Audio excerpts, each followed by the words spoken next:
What's up, everybody? It's your boy Infected Tomato Skins here, and yeah, it turns out I'm not dead, sadly, right? I am alive and kicking, although I did contemplate suicide a few times. It was no more than usual. Either way, I'm late on this, but whatevs. Let's just talk about that there Infinite Warfare. Oh, yeah. See, everybody is up in arms about it, and rightfully so. We're all sick and tired of EXO abilities, and from the looks of it, Infinite Warfare is going to have that there EXO movement. However, I'm going to be playing a little bit of the devil's advocate here. So as we all know, Call of Duty is an annual game. However, there are now 3 developers that are actually making this game. So it still technically goes through a full 3-year development cycle. So when Advanced Warfare first came out, Black Ops 3 was entering its last year of development pretty much. Whatever that meant in terms of game development, I don't know how much progress is being made, but the gameplay was already set in stone that there were going to be exo abilities. And when, AIDS Warfare, or AIDS Simulator 2014, whatever you want to call it, came out, people at the beginning anyways, I know I did, I actually enjoyed the exo abilities, something different, something new, who no one knew what it would, end up turning into. But after a little bit, people realized, like, this is freaking retardation turned to the max. You can't kill people, everyone's constantly floating around everywhere. This is stupid. So people started getting a bad taste for X abilities. However, when Black Ops 3 came out, they couldn't just throw in the towel and be like, hey, they were already too far into development with Black Ops 3 to just backtrack and release, a completely different game. And that's what I'm thinking is the same thing that actually it's pretty apparent that that's what happened with Infinite Warfare here. And when I say I'm going to play I'm going to play devil's advocate, here's what I mean. People are up in arms and angry about, Black Ops, or not Black Ops, what is it called?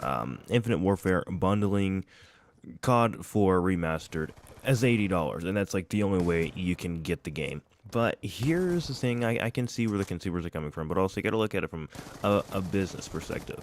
There's like next to no real way freaking, Infinity Ward could have known that people would dislike EXO abilities this much. They were already into development, whenever these games were all coming out.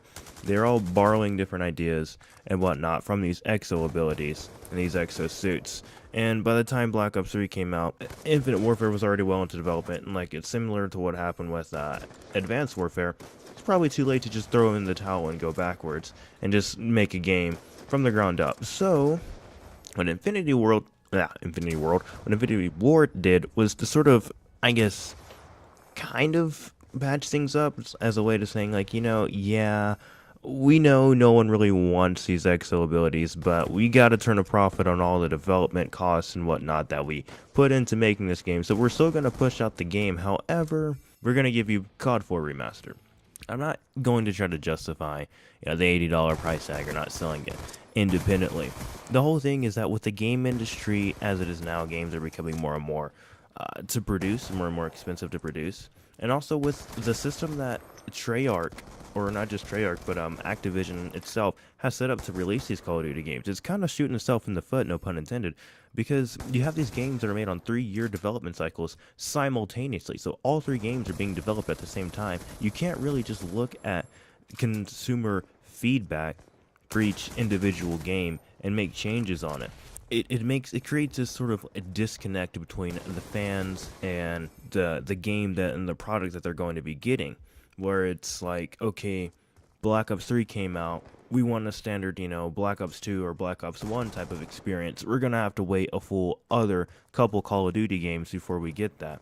Versus if there were, only Treyarch making the Call of Duty games, then the next game we would get in the Call of Duty franchise would be a solid boots on the ground game. It wouldn't be oversaturated and people wouldn't be getting tired of it. So like I said, I feel like Call of Duty really shot itself in the foot. Everyone knows we're all tired of EXO abilities. I feel like even the devs know that. Well, yeah, the devs have to know that at this point.